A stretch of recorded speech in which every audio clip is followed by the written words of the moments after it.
Hello everyone, welcome to Genic education. Dear, आज के लिए गुड न्यूज है कि आज की जो क्लास है गियर को लास्ट क्लास है। सबसे पहली चीज यही है कि गियर आज फिनिश होता है और इसके बाद नेक्स्ट चैप्टर जो हमारा वो होगा गियर ट्रेन होगा। तो आज हम गियर चैप्टर को फिनिश करेंगे। उसमें कुछ हमारे नोट्स बचे हुए हैं, इंपॉर्टेंट पॉइंट्स जो हैं उसको नोट करने वाले हैं और बाकी चीजें उसमें कवर हो चुकी हैं। जो जो मेन कुछ पॉइंट्स हैं उसको आज नोट करते हैं। तो चलिए आइए एक नई उमंग और नए जोश के साथ निकलते हैं नए सफर पे और डिस्कस करते हैं कुछ नोट्स। तो फर्स्ट आपको नोट लिखना है, नोट लगाइएगा तो नोट मिलेगा। नोट लिखोगे तो क्या मिलेगा? नोट। नोट नंबर फर्स्ट आपको करना है, नोट फर्स्ट। देखो, अच्छा नोट के पहले आपको एक पॉइंट और बता दूं, अदरवाइज आपको लगेगा कि चीजें बताई नहीं गई। वो पॉइंट भी आप नोट ही कर लो।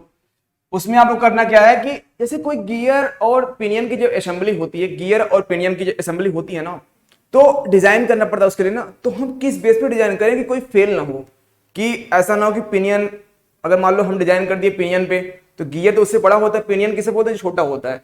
अगर हम डिजाइन कर दिए पिनियन पे, उसके लिए उसकी स्ट्रेंथ उतनी दिए, तो प्रॉब्लम क्या होगी कि फेल कर जाएगा।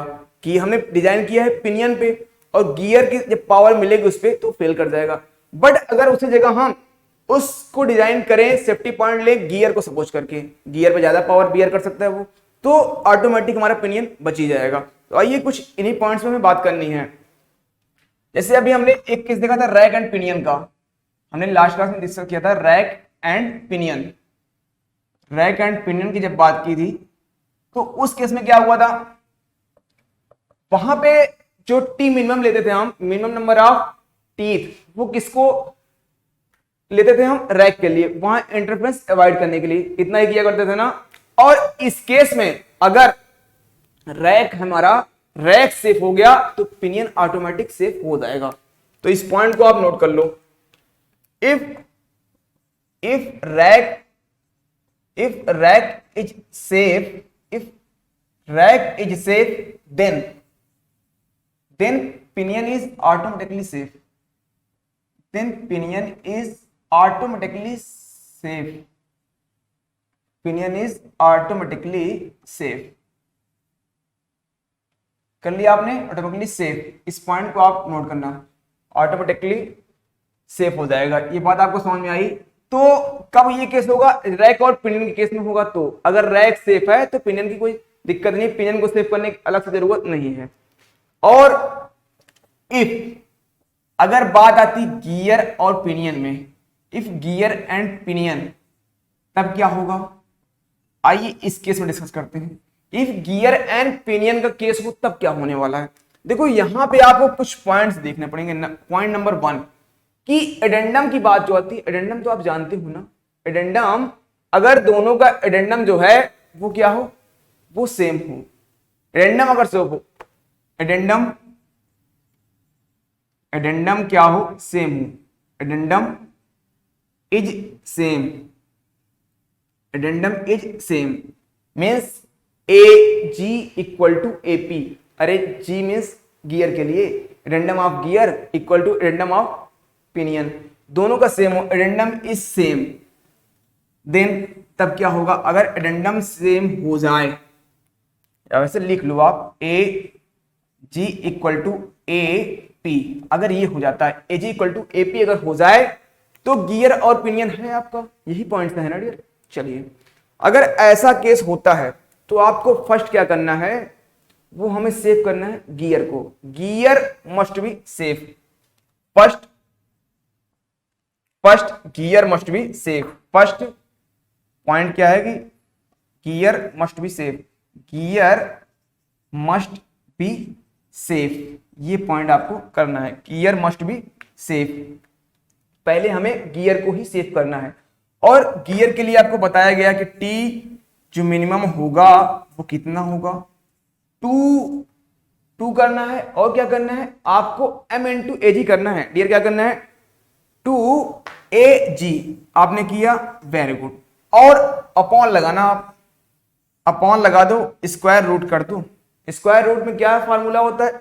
1 प्लस, देखो टी है गियर के लिए ले रहे हो, first must be safe, first must be gear safe, first must be gear safe. Okay, तो गियर को सेव करना 2AG upon square root 1 plus 1 upon G bracket 1 upon G plus 2।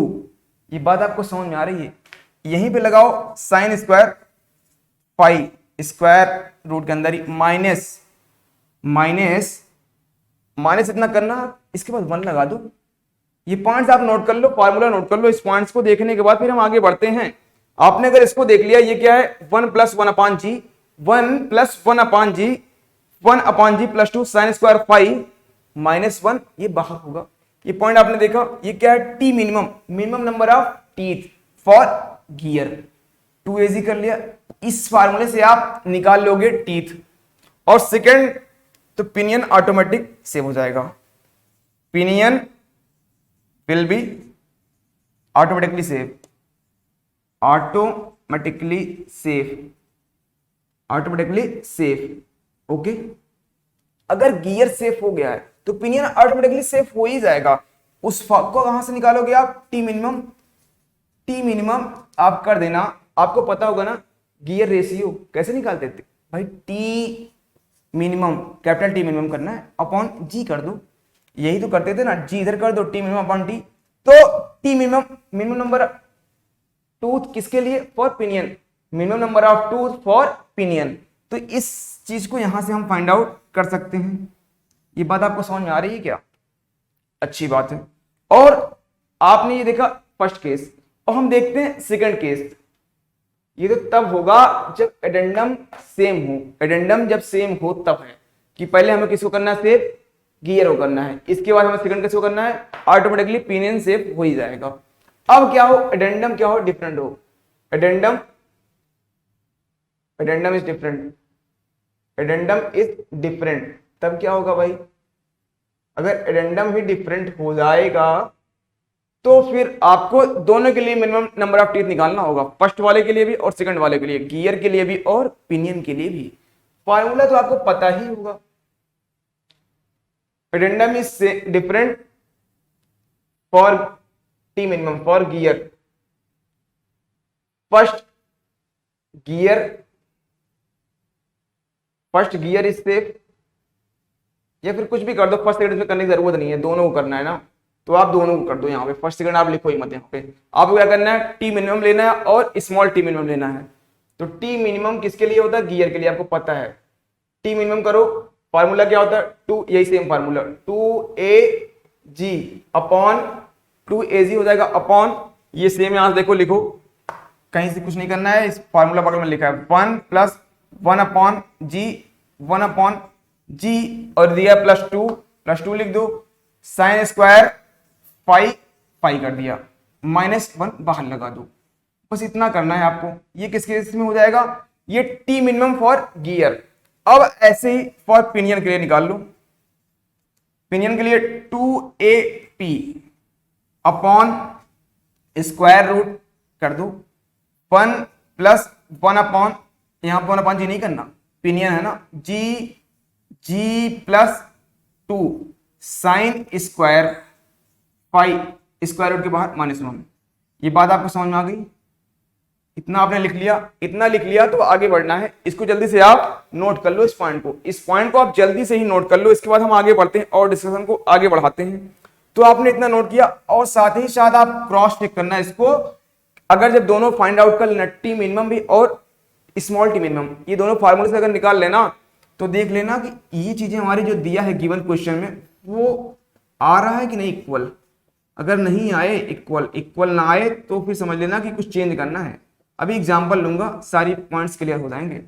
ये T minimum upon small T minimum, ये बात आपको समझ में आई? चलिए आइए ऊपर की पॉइंट्स इरेज करते हैं, इसके बाद हम वहां पे लिखेंगे। रैक ऑफ पिनियन वाला केस तो हमने देख ही लिया था, कोई दिक्कत नहीं है। वो पॉइंट्स हमने टी मिनिमम निकाला था वहां पे, तो वो इजिली आ गया था, फाइंड आउट हो गया था। अब हम आगे लिखने वाले हैं, हम लिखने वाले हैं एक बार जब सेम होगा क्या? एडेंडम। इस केस में इतना आया। अब दोनों को एग्जांपल लेने वाले हैं। एग्जांपल इसका भी लेंगे इस तरफ, उसका एग्जांपल उस तरफ लेंगे। ये हो गया डियर। आइए, आपने देखा कि इस केस में इतना। अच्छा, मैं इस बार क्वेश्चन में आपके दिया है एग्जाम के क्वेश्चन में दिया है जी, गियर रेशियो दिया है 3 दे दिया है, ठीक है, और बोल दिया कि एडेंडम सेम है, कुछ भी है हमें उससे मतलब नहीं कितना है, और हमने फॉर्मूला निकाला, जो भी दिया होगा, टी मिनिमम आ गया, टी मिनिमम आ गया हमारा 28 आ गया, सपोज दैट आ गया, हम ये नहीं कर रहे हैं कि क्या दिया है, टी मिनिमम अगर 28 आ गया तो फिर अगर इतना आया है तो आगे देखते हैं कि सेफ, तो पहले हमको गियर को ही करना होता है, अगर एडेंडम सेम है तो हमने गियर को निकाला, फाइंड आउट 28 हो गया। अब हम पिनियन के केस में देखेंगे कितना आया है पिनियन। अब टी मिनिमम निकाल लेते हैं, कहां से निकालना है, कैपिटल टी मिनिमम अपॉन जी, तो जब किया वहां से 28 अपॉन 3 कर दिया, इतना किया तो देखो कितना आ रहा है, देखो कितना आ जाएगा, 9.33 आ जाएगा, मीन्स इक्वल टू करेंगे तो ये कितना हो जाएगा, ये हमारा 10 हो जाएगा। 10 हो रहा है कि नहीं, ये क्या है, टी मिनिमम 10 आ रहा है, और टी मिनिमम अगर 10 इतना आ रहा है और गियर रेशियो 3 दिया है, तो इस बेस से टी कितना होना चाहिए, जो ये टी हमारा है वो कितना होना चाहिए भाई, अगर ये इससे 10 आया, 10 आ रहा ना, इस बात को मानते हो कि नहीं, और ये 28 आ गया है यहां से, तो इस तरीके से टी अगर हम देखो, क्योंकि जी तो 3 है वो फिक्स है, वो नहीं चेंज होने वाला है, जो चेंज होगा टी मिनिमम, और टी मिनिमम जो कैपिटल टी मिनिमम है और स्मॉल टी मिनिमम, इसमें चेंज हो सकता है। तो यहां से ये देखा जाए तो ये 10 तो दिया है और ये 3, और आप जानते हो फॉर्मूला जी लगाओगे तो यहां से टी मिनिमम जी 3 और टी 10 3 30, तो यहां से हमारा ये 30 आ जाएगा।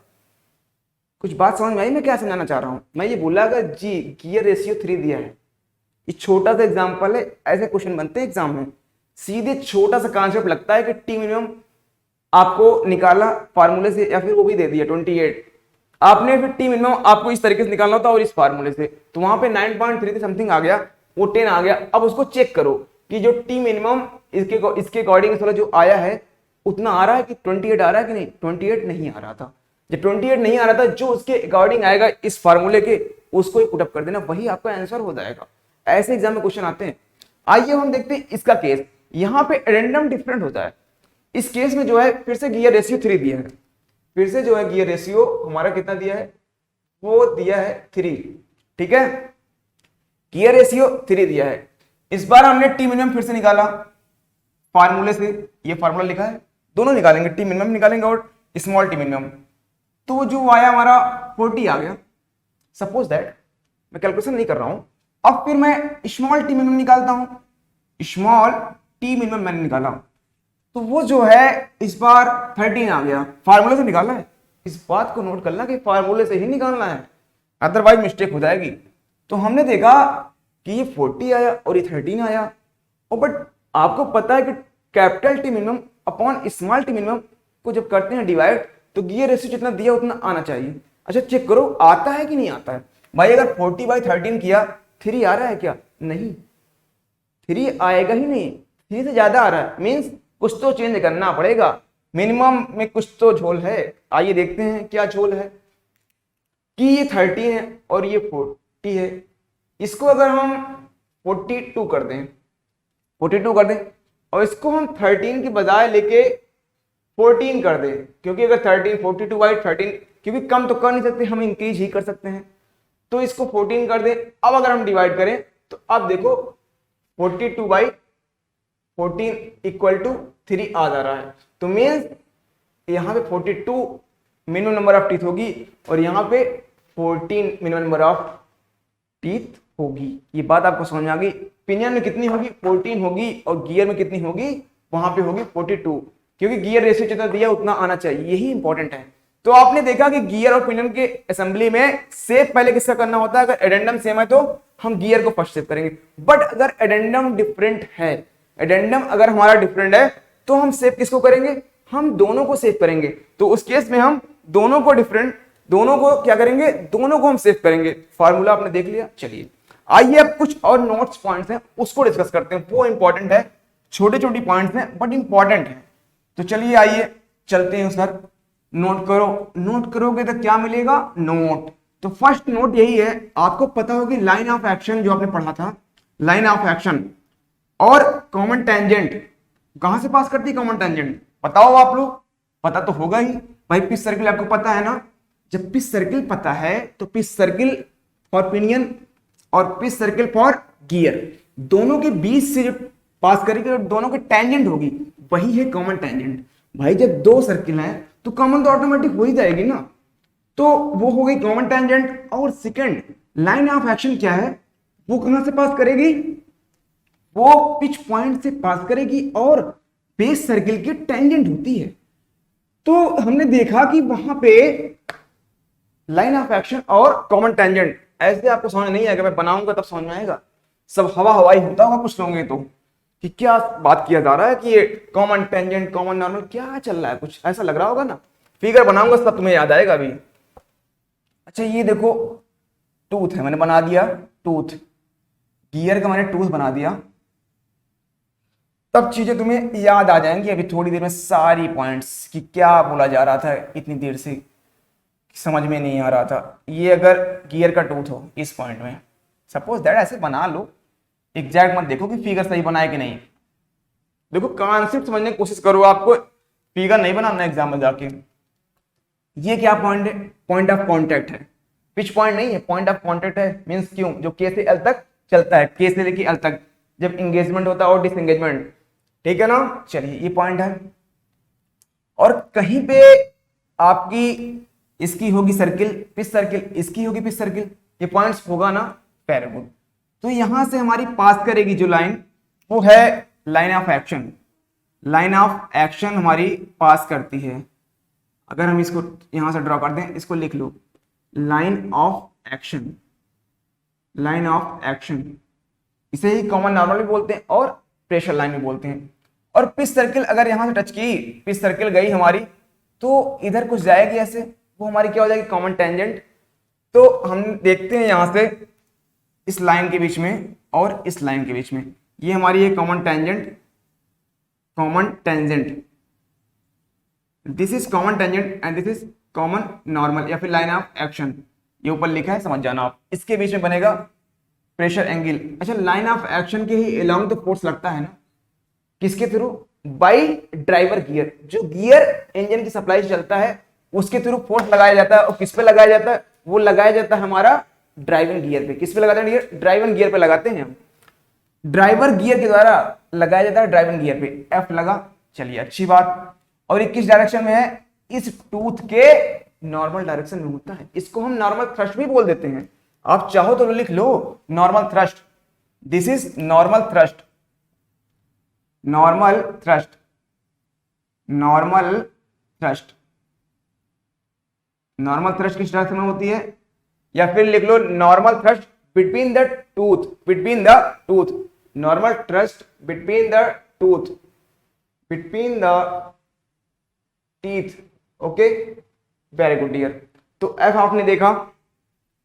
अच्छा ये एफ देखा है आपने, मैकेनिक्स तो पढ़ रखी होगी, आपको पता ही होगा कि ये एंगल दिया है तो हॉरिजॉन्टल में क्या हो जाएगा, cos phi, F cos phi, इसको कर लो आप, एफ cos फाई, cos हमेशा पास, ये पता है ना कैसे निकालते हैं भाई, जिस तरफ का एंगल उधर का cos, मैकेनिक्स है बेसिक कॉन्सेप्ट। इधर क्या हो जाएगा f sine phi, f sine phi, ये एफ cos फाई और एफ साइन फाई, ये बात आपको अच्छे समझ में आई होगी। और जो ये एफ cos फाई है, ये कैसा कंपोनेंट है हमारा, ये हमारा जो है इसी को पावर कंपोनेंट बोलते हैं, या फिर आप बोल सकते हो टेंजेंशियल कंपोनेंट ऑफ थ्रस्ट, लिख लो tangential component of thrust, tangential component, tangential component of thrust, of thrust कितना होगा, F cos phi, F cos phi, इसको ही हम बोलते हैं पावर कंपोनेंट। क्या बोलते हैं डियर, पावर, क्योंकि पावर के फार्मूले में इसी वाले फोर्स को लेते हैं, power component, power component, okay dear very good. आइए हम बात करते हैं सेकंड, एफ साइन फाई। ये जो होता है सेंटर की तरफ लगता है, गियर और पिनियन के सेंटर की तरफ लगता है, ये हमारा होता है रेडियल, ये होता है हमारा radial, radial component, this is radial component, radial component of thrust. ये क्या होगा, f sine phi, f sine phi. ये बात आपको समझ में आ गई। हमने देखा एफ कॉस फाई भी देख लिया और एफ साइन फाई भी देख लिया। तो आप अगर देखो पावर का फार्मूला क्या होता है, पावर पी, पावर पी। यहां पे अगर मैं लीनियर में बात ना करके एंगुलर की बात करें, एंगुलर मोशन में, तो वहां पे आप लेते हैं t omega, p equal to t omega. और अगर लीनियर में बात करें तो वहां पे हो जाएगा एफ इंटू वी। वी क्या है, वेलोसिटी है। अभी समझ में आ जाएगा, थोड़ी देर में पूरा एनालिसिस हो जाएगी कैसे ये फार्मूला डेवलप होता है। तो जो यहाँ पे टार्क का फार्मूला हम लेते हैं वो पावर कंपोनेंट ही लेते हैं, एफ कॉस फाई। और टार्क क्या होता है, फोर्स इनटू परपेंडिकुलर डिस्टेंस। बात समझ में आ रही है ना। तो f cos phi into r कर देंगे। कौन सा r, radius of pitch circle. ये बात समझ में आ गई ना, रेडियस ले लेंगे तो f cos phi into r कर दिया। टॉर्क हमारा फाइंड आउट हो गया ना। और ये क्या है, एंगुलर वेलोसिटी, वो तो पता ही है। अगर लीनियर वेलोसिटी दी है बी तो आर ओमेगा कर देंगे, वो भी फाइंड आउट हो जाएगा। चलिए अच्छी बात। अब यहां से हम पावर तो देख लिए और अब हम आगे बढ़ते हैं, बात करते हैं इफिशियंसी पे। किस पे करते हैं डियर, इफिशियंसी। इफिशियंसी ईटा से डिनोट करते हैं, आपको पता होगा इफिशियंसी को हम ईटा से डिनोट करते हैं। और होता क्या है, आउटपुट अपॉन इनपुट। तो P output upon P input हमने कर दिया। और पी आउटपुट, पी क्या होता है, एफ इंटू वी होता है, लिख दो f o into v o. और इधर एफ आई और वी आई। तो यहां से आप इफिशियंसी भी फाइंड आउट कर सकते हो ऐसे एंगुलर मोशन के फॉर्म में, t o omega o upon t i omega i. ये चीजें हो जाएंगी क्लियर आपकी, वेरी गुड। अब थोड़ा सा पावर की चीजों में एनालिसिस करते हैं और अच्छे से इधर की चीजें इरेज करते हैं और यहीं पे हम लिखते हैं इस पॉइंट को। इधर ही हम लिखने वाले हैं पावर की बारे में थोड़ा सा आपको, कि और क्या क्या इसके फार्मूले बन सकते हैं। ये एफ था भाई, ये एफ था, इसको आप नोट कर लेना। पावर है, ये बताओ आप पावर क्या, टी ओमेगा का फार्मूला है ना, यहां से ये वाला फार्मूला। यहां से आप ये बताओ कि ओमेगा क्या होता है, 2 पाई एन होता है। बस बस समझ में आपको आ ही जाएगा। टी है और ओमेगा क्या है, ये टी लिख लो, ओमेगा 2 पाई एन। ये था एन क्या है, आरपीएम में। अगर इसको सेकंड में कर देंगे तो बाई 60 लगा देना। अब किस में आ गया ये अब एमकेएस प्रणाली में आ गया, एमकेएस सिस्टम में आ गया। एन क्या है, रिवॉल्यूशन पर सेकंड हो गया। और टी तो आपका दिया ही है एमकेएस में, तो ये किसमें हो जाएगा, वॉट में हो जाएगा डियर। तो 2 पाई एन टी आप कर देना, फार्मूला आपको मिल गया पावर का। तो ये बात आपको समझ में आ गई, वेरी गुड। आइए अब पावर। अच्छा ये बताओ, आपने मोस्टली केसेस में देखा होगा कि जो हम ड्राइवर बनाते हैं वो पिनियन को ही सेट करते हैं। ऐसा क्यों, पिनियन जो होता है वो एज अ ड्राइवर ही होता है। पिनियन क्या होता है, as a driver. Pinion as a driver, as a driver. Because क्यों ऐसा होता है, कुछ तो रीजन होगा ना, रीजन है। Pinion as a driver because देखो होता क्या है कि छोटी बॉडी को हमें रोटेट कराने के लिए एंगुलर वेलोसिटी जो है वो क्या देनी पड़ती है, ज्यादा हो जाती है। और हमें टार्क क्या करना पड़ता है, कम लगाना पड़ता है।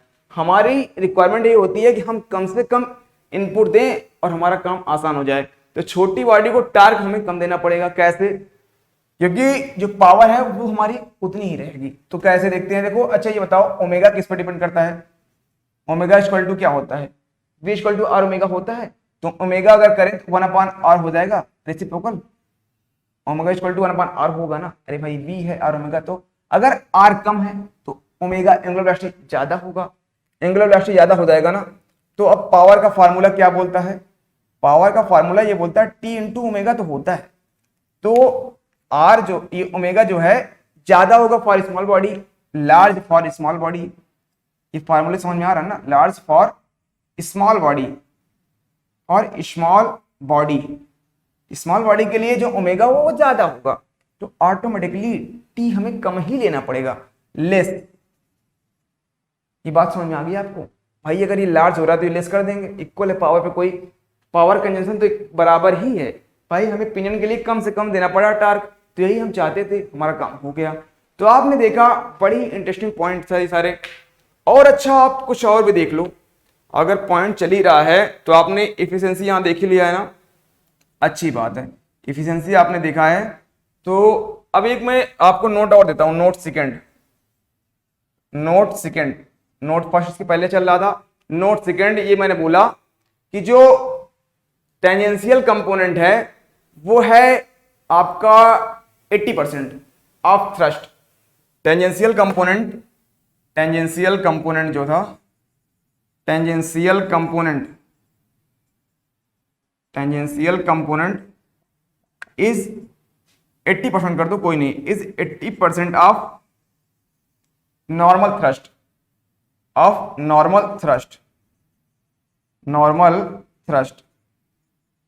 नॉर्मल थ्रस्ट क्या है, एफ तो पता ही है ना, बस फार्मूला लगाओ।